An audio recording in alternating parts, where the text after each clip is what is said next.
को।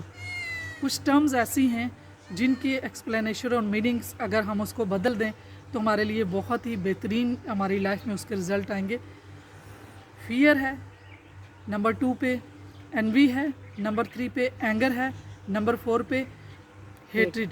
अब इन चारों के अगर हम मीनिंग्स बदलेंगे तो हमारे लिए इसकी हमारी लाइफ में इसकी इम्प्लीमेंट डिफरेंट हो जाएगी। फियर का मतलब है कि हम किसी अनसर्टनिटीज़ को एक्सेप्ट नहीं करते। जब किसी अनसर्टनिटी को, बेयकीनी को हम एक्सेप्ट कर लेंगे तो वो क्या हो जाएगा, एडवेंचर बन जाएगा। इसी तरह एनवी है। जेलसी क्या है, जेलसी वो है कि हम इस किसी पर्सनस को, उसकी एबिलिटी को, उसकी क्वालिटी को हम एक्सेप्ट नहीं करते।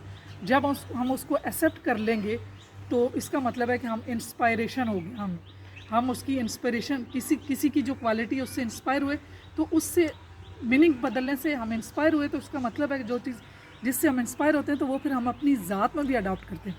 तो इसका मतलब है कि जो किसी पर्सन में ऐसी चीज़ थी जो मेरे अंदर नहीं थी, जिससे मुझे जेलसी हुई, तो मैं उसको अपने अंदर अडॉप्ट कर सकती हूँ, उसके मीनिंग बदल के, कि मैं उससे इंस्पायर हुई। नंबर 3 पे है एंगर।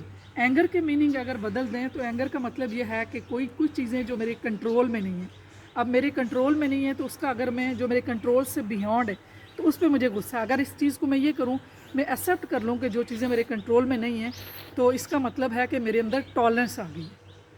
तो नंबर 4 पे है कि हेट के मीनिंग अगर हम इसको बदल दें तो इसके मीनिंग्स ये हैं कि अगर किसी के अंदर किसी पर्सन्स को मैं जैसा वो है उसी तरह उसको एक्सेप्ट कर लूँगी, तो इसके मीनिंग्स बदल जाएंगे। इसका मतलब है कि मैं अनकंडीशन पॉजिटिव रिगार्ड उसको दूंगी, तो इसका मतलब है कि मैं हेट के बजाय प्यार करना शुरू कर दूंगी।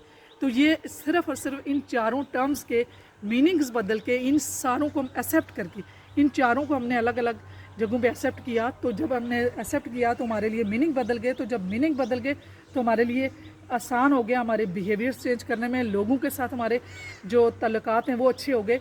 तो इन चारों जो टर्म्स हैं जो कि नेगेटिव कॉन्नोटेशन रखती है, इनको अगर हम पॉजिटिव मीनिंग देके पॉजिटिवली इसका इस्तेमाल करें तो हमारे लिए बहुत बेहतरीन हो जाएंगे। हमारे रिलेशनशिप अच्छे होंगे, हमारी अपनी मेंटल हेल्थ पे अच्छा इफेक्ट पड़ेगा। जब मेंटल हेल्थ पे इफेक्ट पड़ेगा तो ऑटोमेटिकली हमारी फिजिकल हेल्थ अच्छी होगी।